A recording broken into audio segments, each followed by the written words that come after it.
சாய் பக்தர்களுக்கு என் அன்பு வணக்கங்கள். ஓம் சாய்ராம். என் அன்பு குழந்தையே, மனம் உனக்கு தடுமாறி அலைப்பாய்ந்து கொண்டிருக்கிறது. எப்பொழுதும் உன் மனம் எதை பற்றியாவது சிந்தித்து கொண்டே இருந்தால் தெளிவான முடிவுகள் எடுக்க முடியாமல் தடுமாறும். மனதை அடக்க வேண்டும் என்றால் முழுமையாக எண்ணங்களை, சிந்தனைகளை கலைந்து போகட்டும் என்று விட்டுவிடுங்கள்.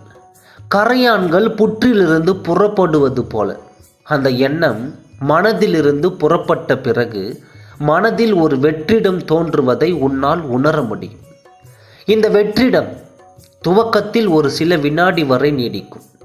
அதையே நீ பழக்கப்படுத்தினால் சில நிமிடங்கள் தொடரும். காலப்போக்கில் நிமிடங்கள் மணிக்கணக்காகும்.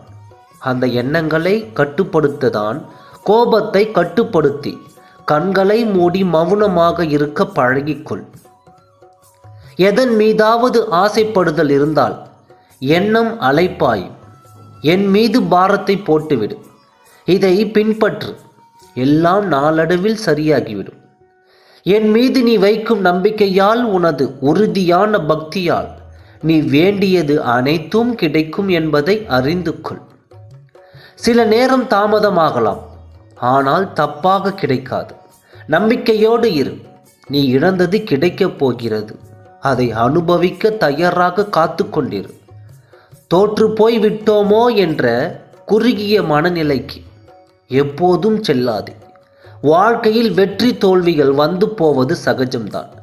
எக்காரணம் கொண்டும் எடுக்கும் ஒவ்வொரு முயற்சியிலும் விலக்க நினைக்காதே. உன் எல்லா முயற்சிகளிலும் நான் இருப்பேன். இன்று உனக்கிருக்கும் வாழ்க்கைக்கும் இதற்கு முன் இருந்த வாழ்க்கைக்கும் எப்போதும் எந்த சூழ்நிலையிலும் நீ மறக்கக்கூடாது. உதவி தேவைப்படுபவர்களுக்கு எந்த பிரதிபலனும் எதிர்பார்க்காமல் போய் உதவு.